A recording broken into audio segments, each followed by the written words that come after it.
Assalamualaikum warahmatullahi wabarakatuh. Perkenalkan kami dari kelompok 6, tema 2 Pendidikan Anti Korupsi dengan tema penyebab terjadinya korupsi, dampak korupsi. Saya Rusmianti, NIM 33030190089 dengan rekan-rekan saya Ahmad Saiful Huda, Anissa Yuniar Solihati, Afiat Madanu, Echa Kurnia Tamara, Dia Ayu Purwanti, dan Heri Yulianto. Di sini kami akan mempresentasikan dari hasil diskusi kami. Saya akan menjelaskan penyebab terjadinya korupsi. Pada zaman sekarang, tolak ukur seseorang dilihat dari kaya atau keberhasilan. Ketika seseorang memiliki kekayaan yang terlihat dalam kehidupan sehari-hari, di dunia ini banyak orang yang tergiur dengan kekayaan dan akan menjadi sebab utama seseorang untuk mendapatkan kekayaan tersebut tanpa memikirkan bagaimana kekayaan tersebut diperoleh. Ada beberapa hal yang menyebabkan seseorang melakukan korupsi, yaitu A. Lemahnya pendidikan agama, moral, dan etika. B. Tidak terdapat sanksi yang berat terhadap pelaku korupsi. C. Tidak terdapat sistem pemerintahan yang transparan. D. Faktor ekonomi para pelaku korupsi. E. Manajemen yang kurang baik dan tidak terdapat pengawasan yang efektif dan efisien. Yang terakhir yaitu modernisasi yang menyebabkan pergeseran nilai-nilai kehidupan yang berkembang dalam masyarakat. Oke, sudah cukup penjelasan dari saya. Penjelasan selanjutnya akan diteruskan oleh rekan-rekan saya. Terima kasih. Saya akan melanjutkan pemaparan materi dari kelompok kami. Secara umum, faktor penyebab korupsi dapat terjadi disebabkan oleh faktor yang pertama adalah faktor politik. Politik merupakan salah satu penyebab terjadinya korupsi. Hal tersebut dapat terlihat ketika terjadi instabilitas politik, kepentingan politis para pemegang kekuasaan, bahkan ketika mendapatkan dan mempertahankan kekuasaan. Menurut Susanto, korupsi pada level pemerintahan adalah dari sisi penerimaan, pemerasan uang suap, penerimaan perlindungan, pencurian barang-barang publik untuk kepentingan pribadi, tergolong dalam korupsi yang disebabkan oleh konstelasi politik. Menurut Robert Klinghardt, mendefinisikan bahwa proses terjadinya korupsi dapat dikaitkan bahwa korupsi merupakan hasil dari adanya monopoli kekuasaan ditambah dengan kewenangan yang begitu besar tanpa keterbukaan dan pertanggungjawaban. Yang kedua adalah faktor hukum.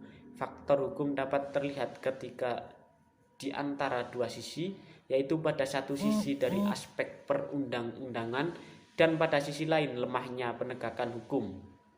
Kurang baiknya substansi hukum dapat ditemukan dalam aturan-aturan yang diskriminatif dan tidak adil, rumusan yang tidak tegas dan jelas sehingga menyebabkan multitafsir, kontradiksi dan overlapping dengan peraturan lain, baik peraturan yang sederajat maupun peraturan yang lebih tinggi. Sanksi yang tidak ekuivalen dengan perbuatan yang dilarang sehingga tidak tepat sasaran serta dirasa terlalu ringan atau terlalu berat. Penggunaan konsep yang berbeda-beda untuk sesuatu yang sama, semua itu memungkinkan suatu aturan tidak kompatibel dengan realitas yang ada sehingga tidak fungsional atau tidak produktif dan mengalami resistensi. Penyebab keadaan ini salah satunya adalah tawar-menawar serta pertarungan kepentingan antar kelompok dengan golongan di parlemen sehingga menghasilkan peraturan yang bias dan diskriminatif. Yang kedua adalah praktek politik uang dalam pembuatan hukum berupa suap menyuap yang utama menyangkut perundang-undangan dalam bidang ekonomi dan bisnis.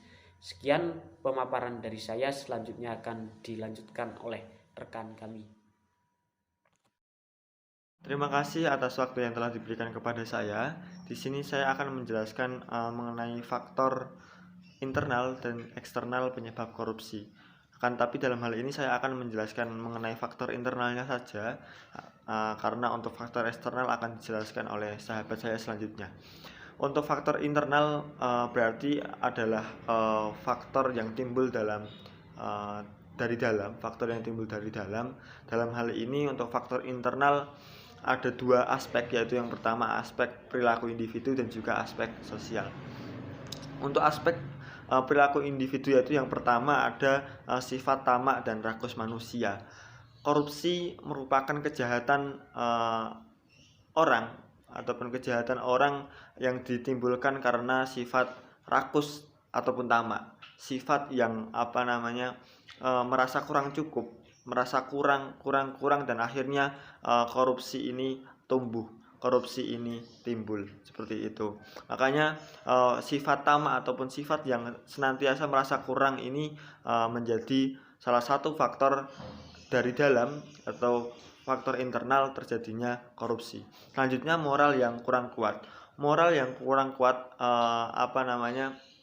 menjadi godaan ataupun menjadi salah satu aspek faktor internal dari sebuah korupsi. Oleh karena itu, dengan moral yang lemah, maka perlu kita kuatkan moral tersebut. Dengan apa? Dengan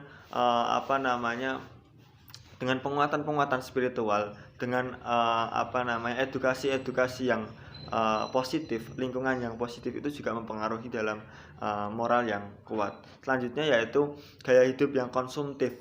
Bahwasanya kehidupan masyarakat di kota-kota besar ini mendorong gaya hidup konsumtif, yaitu perilaku yang apabila tidak dibarengi dengan pendapatan yang memadai, maka rasa kurang ini akan menjadikan bagaimana caranya menutupi ataupun mencukupi kekurangannya tersebut itu dengan hal-hal yang mungkin bisa dibilang negatif, seperti itu. Dengan kebutuhan yang banyak akan tetapi pemasukannya sedikit, itu akan menyebabkan ataupun menjadi faktor internal terjadinya korupsi. Selanjutnya yaitu aspek sosial. Aspek sosial dalam hal ini bisa ditimbulkan melalui keluarga ataupun melalui lingkungan di sekitarnya, di mana ketika orang melakukan korupsi ataupun melakukan hal-hal yang sifatnya negatif, ini tidak ada kontrol dalam keluarga ataupun lingkungan tersebut. Oleh karenanya individu tersebut akan secara larut itu membiasakan hal-hal negatif tersebut, sehingga korupsi ataupun korupsi tersebut ini bisa timbul dari aspek sosial. Mungkin itu yang bisa saya sampaikan. Selanjutnya akan dijelaskan oleh sahabat saya. Terima kasih. Assalamualaikum warahmatullahi wabarakatuh. Saya Dia Ayu Perwanti, NIM 330301901148. Di sini akan menjelaskan sedikit mengenai faktor eksternal. Nah, faktor eksternal yang memicu terjadinya perilaku korupsi diantaranya adalah aspek ekonomis, aspek organisasi, dan aspek politik. Assalamualaikum warahmatullahi wabarakatuh. Perkenalkan, nama saya Anissa Yuniar Solihati, NIM 150. Saya dari kelompok 6. Ingin sedikit menjelaskan terkait dengan penyebab korupsi dalam perspektif teoritis, begitu. Untuk penyebab korupsi dalam perspektif teoritis, di sini ada yang namanya cultural determinants yang sering digunakan sebagai acuan ketika mempelajari penyebab dari terjadinya korupsi. Sebagaimana yang telah diungkapkan oleh Fiona Robertson Snape pada tahun 1999 yang menyatakan bahwasanya penjelasan kultural praktik korupsi di Indonesia dihubungkan dengan bukti-bukti kebiasaan-kebiasaan kuno tradisi Jawa, begitu. Padahal bila dirunut, perilaku kuno tersebut pada dasarnya merupakan sebuah fenomena sosiologis yang memiliki implikasi ekonomi dan juga politik yang terkait dengan jabaran beberapa teori.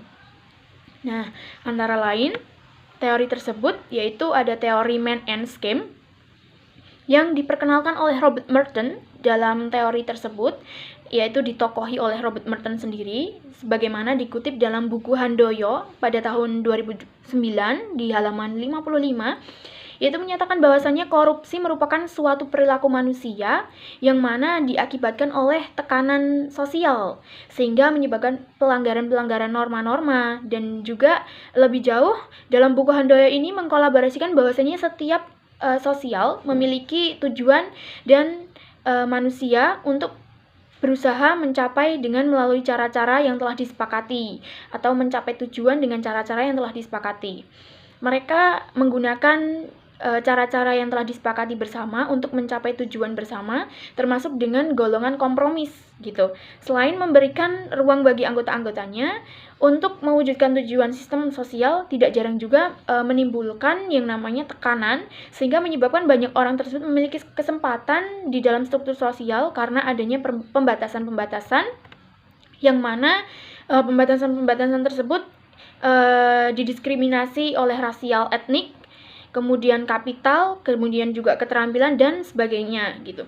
Kemudian dari golongan marginal ini kemudian mencari berbagai cara demi mendapatkan pengakuan dan juga akses terhadap sumber-sumber yang mana ada di dalam masyarakat gitu. Jadi cara-cara kotor ataupun menyimpang mereka gunakan, dan cara-cara tersebut menyimpang dari norma-norma masyarakat ya mereka lakukan gitu demi menyambung kehidupan mereka atau melawan ketidakadilan yang menimpa mereka pada waktu itu gitu. Baik, materi selanjutnya yaitu menjelaskan mengenai tentang dampak korupsi. Dampak korupsi yang pertama yaitu dalam perkembangan ekonomi. Nah, korupsi di sini itu berefek penghancuran yang sangat hebat dari berbagai sisi kehidupan bangsa dan negara, khususnya dalam bidang ekonomi, yang merupakan instrumen utama bagi kesejahteraan masyarakat. Nah, pada bidang ini, korupsi mempersulit pengembangan ekonomi, di mana pada sektor privat, korupsi meningkatkan biaya karena adanya pembayaran ilegal dan resiko pembatalan perjanjian, atau karena adanya penyidikan. Nah, tapi ada juga yang menyebutkan bahwa korupsi ini mengurangi dari biaya birokrasi, karena mempermudah birokrasi atau adanya sogokan yang menyebabkan pejabat dapat membuat suatu aturan yang baru dan hambatan yang baru. Dengan demikian, korupsi juga bisa mengacaukan perdagangan. Perusahaan yang berada pada lingkup pemerintahan akan terlindungi dari persaingan. Hal tersebut menyebabkan perusahaan menjadi tidak efisien. Berbagai macam permasalahan ekonomi lain akan muncul secara alamiah apabila korupsi sudah merajalela, dan ini salah satu bentuk-bentuk dari dampak korupsi, yaitu hancurnya pertumbuhan ekonomi dan investasi. Dalam sektor privat, korupsi meningkatkan ongkos niaga yang disebabkan karena kerugian dari pembayaran ilegal, ongkos manajemen dalam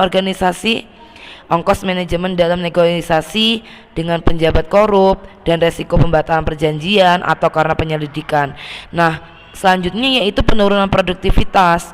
Nah, dengan demikian pertumbuhan ekonomi dan investasi itu bisa hancur, maka tidak dapat disangka lagi bahwa produktivitas akan sangat menurun.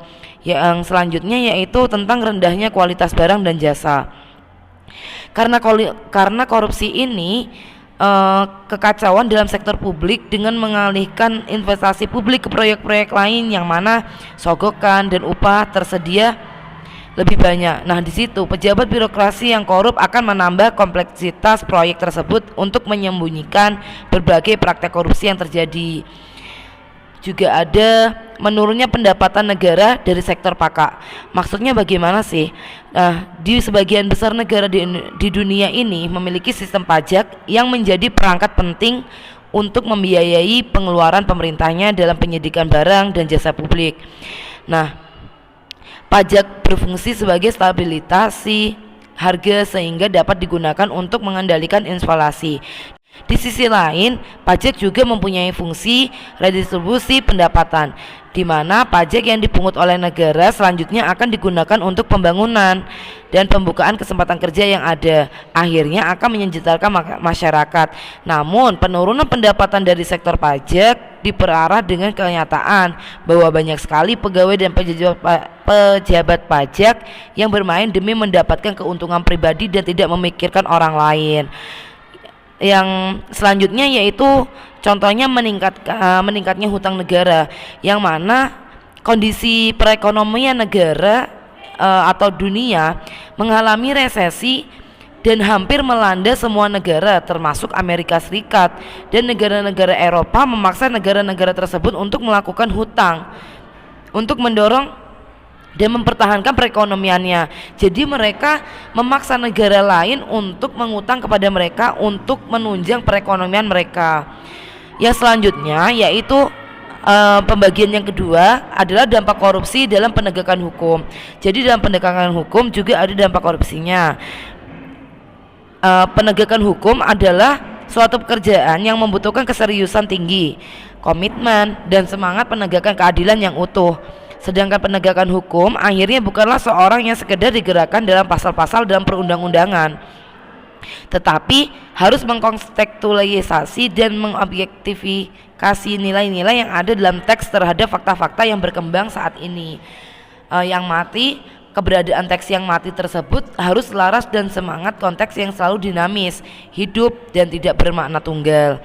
Nah, korupsi dapat menimbulkan berbagai dampak dalam penegakan hukum. Di antaranya adalah 1. Menimbulkan fungsi pemerintahan yang mandul. Pada dasarnya, isu korupsi ini lebih sering bersifat personal.